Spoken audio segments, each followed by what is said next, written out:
Hi, I hope you're doing great and staying safe. My name is Tola Kimani. I'm a nutrition professional. And this vlog is a continuation to a blog post that I did on my website. That is stellaafya.com, STELLAR, Afya, AFYA.com. All right. So I want us to discuss further about nutrition and dietetics job prospects in Kenya and you know just talk a bit more about each of the prospects that I had put on that particular blog. If you have not read that blog post, you might want to start with that because it might give you a lot more info about this blog or the content I'm talking about right now.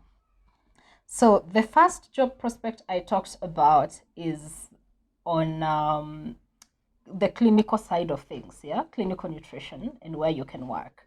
So if you've done clinical nutrition, or if your license or your studies were purely on clinical nutrition, you can work in any hospital or healthcare industry, but also the pharmaceutical industry. But let's, for this particular discussion, just talk about the hospital sector. Yeah.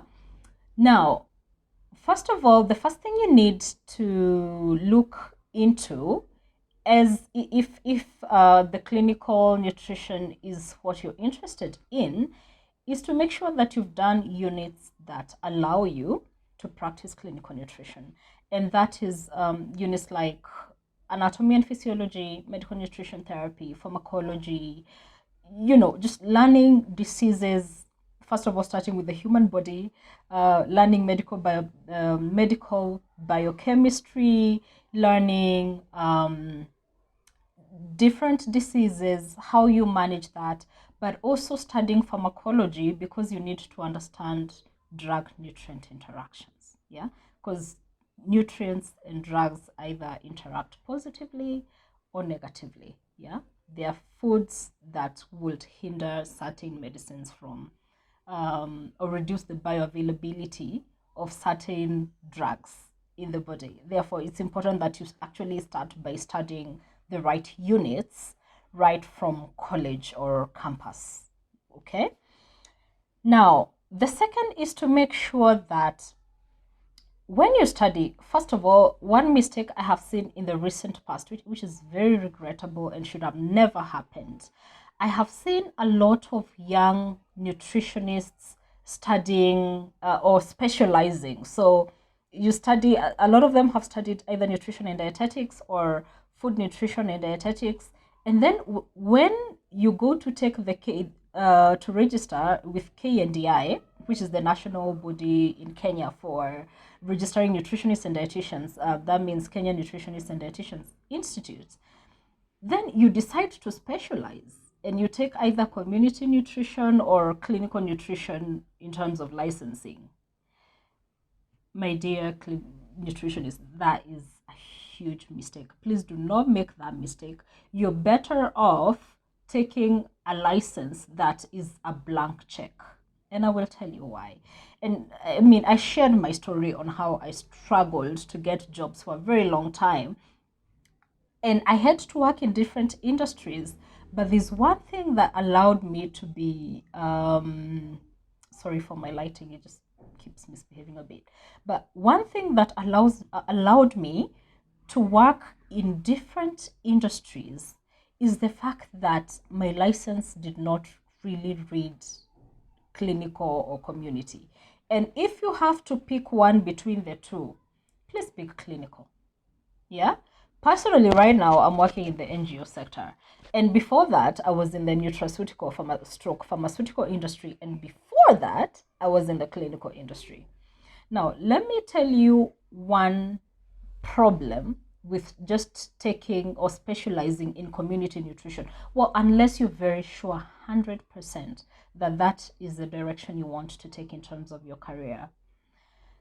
Now, jobs have been dwindling not just in the Kenyan market, but worldwide. And I think in the Kenyan market, the situation is even worse because unlike some years back when, there were very few people with degrees, even fewer with masters. Right now, most people actually have masters. The degree, you know, if you look at the number of people who have studied degrees, is quite huge, you know, a large number of professionals. And, you know, then we have so many other diplomas and certificates.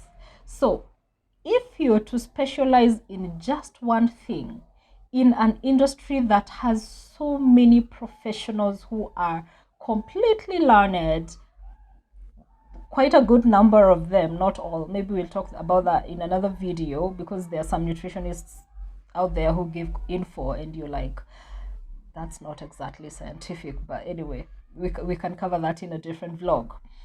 But where I'm going with that whole section of this discussion is the fact that you need to make sure that the licensing you have does not close certain doors for you.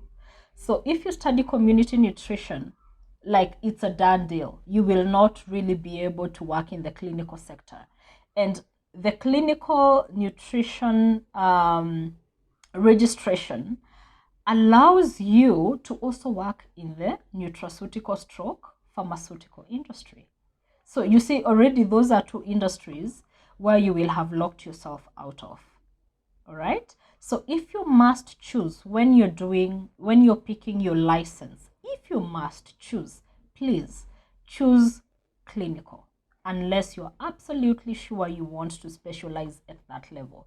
Personally, with the kind of struggles I have seen out here in the nutrition sector, I would not advise you at all to specialize until you're at master's level. And I mean, at master's level means that you're mastering something. So you will have already understood the clinical, the community, maybe the nutraceutical. If you're interested in sales and marketing, I might talk about that in a different blog. Oh, that is a whole different ballgame.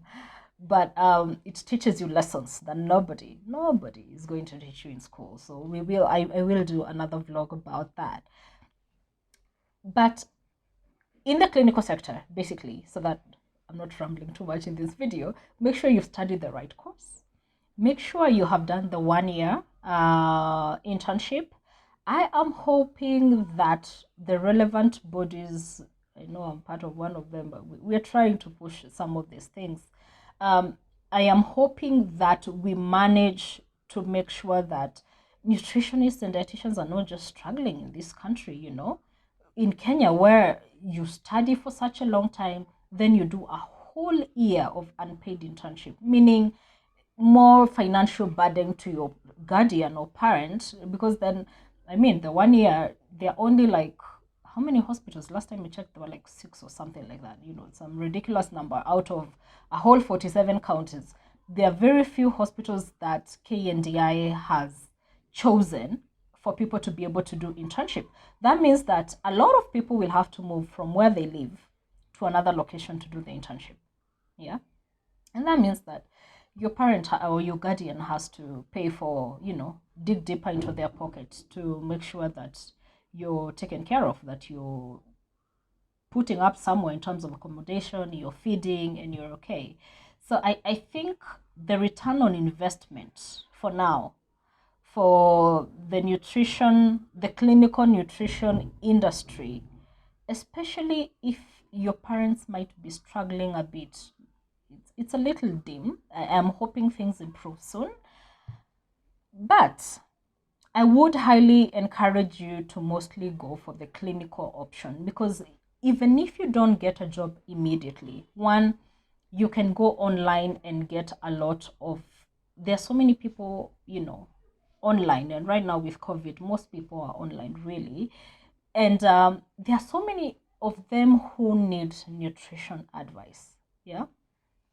I see a lot of Facebook groups. I will not mention them for now, but I see a lot of them that do, you know, the ketogenic diet, weight loss, you know. First of all, it should be fat loss. This weight loss thing, which weight are you losing, my friends? Which weight? There's Like the number you see on your scale has different things on it. I will talk about that on a different vlog, but that's why you need a nutritionist basically. So back to my colleagues. Please make sure you have studied the right course. Make sure you have done the internship if you really need to. Not if you really need to. I mean, it's a prerequisite for you to get your license anyway. But I would advise that over community nutrition, because even if you study clinical nutrition, you would still be able to go ahead and work in the community nutrition sector. What you would need is to get extra, what is it called, experience. So you can now apply a graduate internship, or even if it's just a brief internship position with an NGO where you can learn nutrition sensitive and specific programming. And I will tell you more about that in our NGO job prospects vlog, so that you're then able to choose which really works for you or what you're really interested in. Again, my advice, I will keep reiterating this, just be a blank check, be a blank book, be ready to learn. Don't just say, I only want to see patients. I mean, it's great, it's rewarding. However, jobs are dwindling every day and people are studying every day. So you need to be more vast in terms of the kind of prospects or job opportunities that you can tap into. And sometimes your license could close you up on that.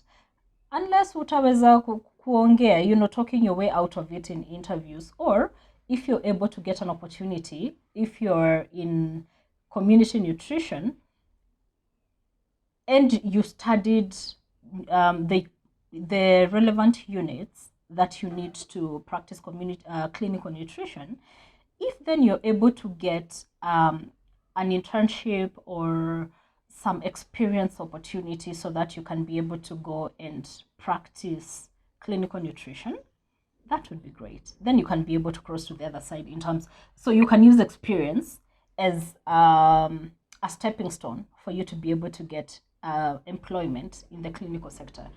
Otherwise, it becomes very difficult if you've just specialized in community nutrition to move to the other side of clinical. However, if you've studied clinical, skipping to community, or shifting to community, or doing a job in community nutrition or the pharmaceutical industry is actually much easier for you, because you just need the relevant experience for it, and also just be willing to learn. Yeah, sometimes there are so many things you can learn online. You don't always have to have studied something in school for you to be good at it. Sahizi kuna, there's so many vlogs, there's so many online platforms that you can do some course. There's so many websites. Like if you want to work in the NGO sector, and I don't want to go much into this because this vlog will be too long. Already it kind of is. You can check some key NGO websites to be able to understand more how to get into that sector, even if you've been in the clinical sector. Now, when it comes to jobs, unfortunately, my dear colleagues, most counties nowadays are, preferring to employ diplomas and certificates, and I'll tell you why. It is easier for you, and not easier, but cheaper, to pay 100 certificate holders than it is to pay 100 degree holders, because of the cost implication of those particular job groups, that those the two, or from certificate, diploma, and degree. If you're in the Kenyan situation and you understand how the public service works, you get into different job groups depending on your academic qualifications.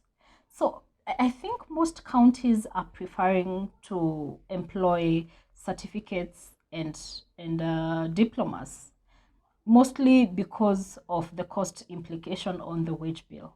However, that is not really supposed to be the best way to go, because really, degree degree holders are the most in terms of training, and they're also the ones struggling the most in terms of trying to get jobs in this country.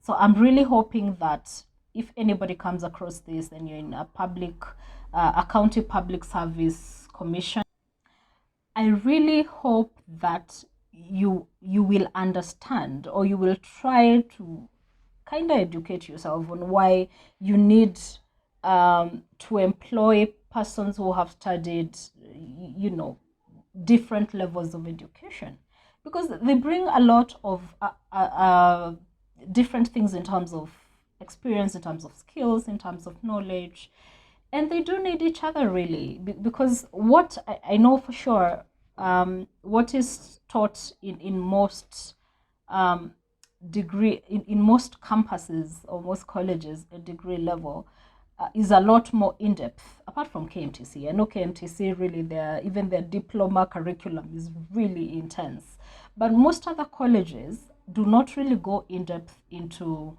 clinical nutrition, like they do at diploma level and certificate level, like they do at degree level. So you might sometimes end up entrusting the life of a critical patient to a professional, yes, who is qualified, because even a certificate and a degree and a diploma level is qualified, but they might not have the level of experience or the amount of skills and knowledge that may be necessary for them to take care of that particular patient. So please, I am not saying that certificate and diploma holders don't have, wealth of experience. I mean, come on.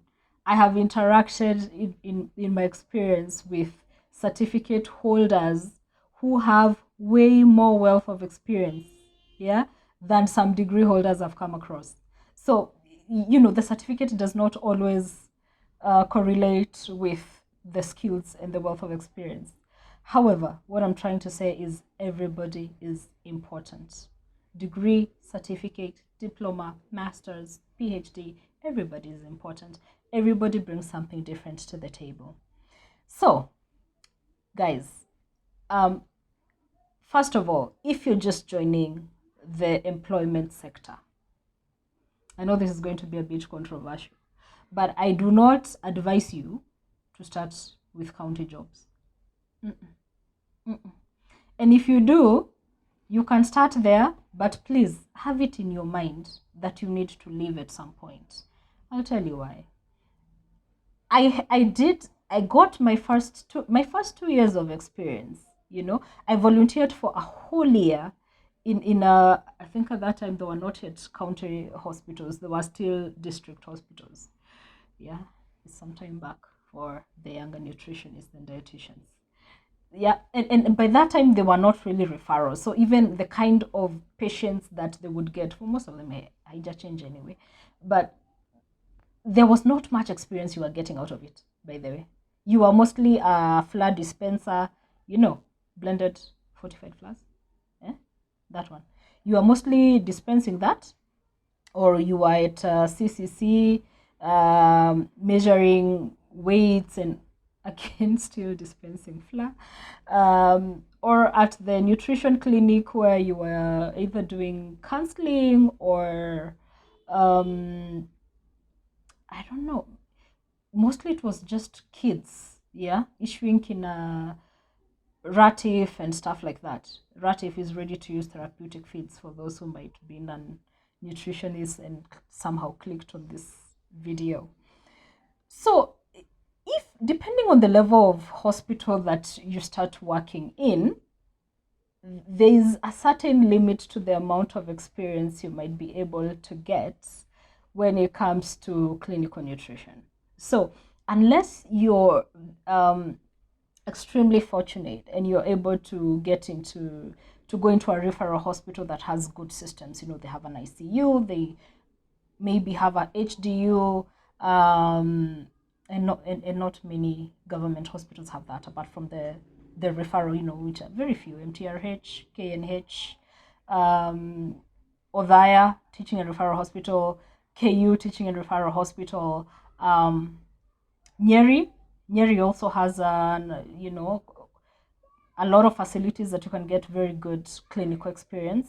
I think Kakamega as well. They've done very well actually. I know they even, what is it called? They even budget for enteral and parenteral feeds. So kudos to them. Very few hospitals do that, especially the public ones that are not under parastatal or are not at parastatal status. So if you're able to get a hospital where they have critical care facilities and you can be able to get that kind of experience, that would be great for you. And not just ICU, even nephrology unit. Maybe they have a cardiology center. I don't think most public have that, but maybe just the referral ones or the what are they called?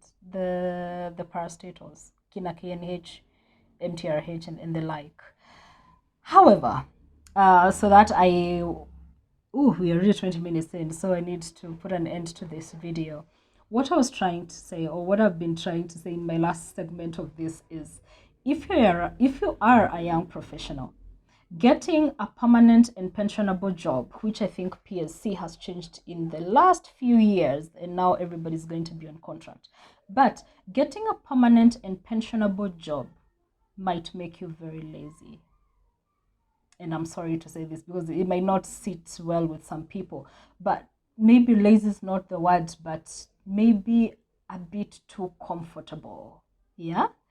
It might put you a little too much in your comfort zone such that you don't get to explore.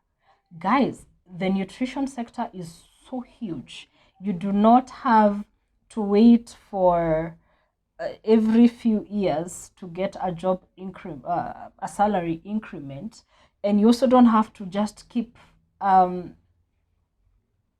I don't want to say that because that is going to cause a bit of uproar on the guys in permanent and pensionable jobs. And it's not that I have never explored that idea, my people. It's just that I know quite a number of people who have permanent and pensionable jobs. And sometimes, I'm not saying all the time, I mean, there are people who are there, they love it, they don't like the hustle and bustle. Good for you. I mean, it's already so hard to get a permanent and pensionable job. But if you're young, you're energetic, you're able to experience more, you're able to learn more, for the sake of where the world is heading, for the sake of where different industries are heading, and it's not just the nutrition industry, you need to be able to be more flexible, to be more, what's the right word for it? I'm not sure. But to be able to do a lot more than just what you'll be able to get in most public service jobs. That's just it. And I'm saying this as somebody who, for the first around 2 or 3 years of my career, I was mostly in that sector. So unless you're doing this at national level, or you're doing this at a managerial level where you get to interact more with stakeholders, you get to learn more, you get to develop training manuals, you get to, or maybe you're in charge of a unit and you get to, for instance, let me give an example. If you're in charge of a certain department in the clinical nutrition sector, of course you will be able, if you're open to learning, you're able to learn more about that particular topic. You're able to even specialize and do a lot of CNEs, continuous nutrition education courses that can help you open up your mind more. But unless if you're just sticking to clinical, unless you either just stick to the public sector and maybe explore more many departments, and it depends on the kind of leader you get in whichever institution you go to. Some of them don't even want you to go beyond where you are, because I have seen some pretty interesting heads of departments out here. Yeah, someone who feels like you might be a threat, so they want to lock you at MCH, or they want you to only stay at nephrology center kaa huko miaka 5 ama 10. My friend, like, if you're young and you just started your career, please be more open to exploring more. Yeah, You can move from the public sector, go to private hospitals and see what is happening there, see the difference. Move from there, go to the nutraceutical industry, and this enteral and parenteral feeds you're using in ICU, HDU, the wards, wherever. Yeah, so somebody markets them. Somebody has to teach professionals how to use them. It could be you. Yeah, so don't just lock yourself in one sector, or for the people looking for jobs. Ikuwe sasa, you're just looking at hospitals and you're lamenting, oh, the government is not employing more nutritionists. I know, I wish they could, but look, here's the situation. At the moment, they are not. So if you're able to somehow just get the experience out of the 1 year internship, after that, tafuta NGO, enda months kama 3, hata kama umefanya clinical, I know. Tafuta months, just a few months. Go and learn how to do community outreaches, understand what in the world nutrition sensitive and specific programming is all about. And don't just go to the community and talk to them about vitamins and these clinical jargons that you go to the community and they look at you as laser. Hey, what are you saying? So now, and I've seen a lot of that, during interview sessions. Then again, I'll cover that maybe in a different vlog, where somebody comes in, you've come from the clinical nutrition sector, which is great, because that is a special, by the way, clinical nutrition is science. It's purely science. Nutrition is purely science. So just because you've had the word nutrition in food since forever does not mean you really understand clinical nutrition. Clinical nutrition is like medicine. I study the body, I study medicine and different medical conditions. Then I study which food and which nutrients and phytochemicals, go for, work with each medical condition. So basically, nutrition is a science. It's not the maneno I'm seeing out here on Facebook with certain groups, but I will not say who they are, because yours truly does not like unnecessary fights. But my colleagues, you know what I'm talking about. Can be frustrating sometimes. So let's just end this vlog here.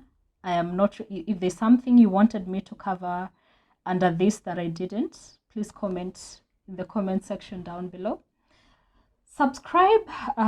As I said, this is going to be just the beginning of a series of vlogs about employment.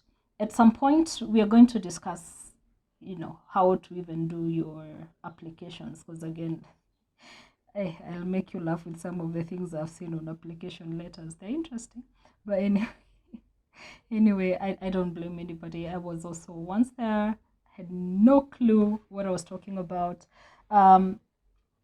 So we are going to cover this in a couple of vlogs.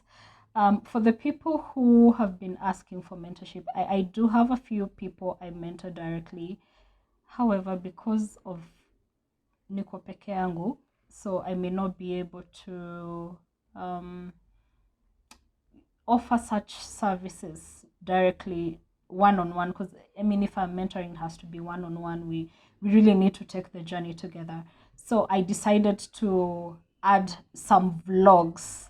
As you realize on this channel, this vlog will be quite different from some of the other vlogs that are on the channel. You can check out our other vlogs as well on this channel. There are some that are in English, others are in Kikuyu, for those who understand the Kikuyu dialect. So basically, for mentorship, please subscribe. I will do a lot of I don't even want to fully commit like that, but I will try to do group mentorship sessions. Could be online sessions, live sessions through either Instagram or Facebook. Those are my main platforms.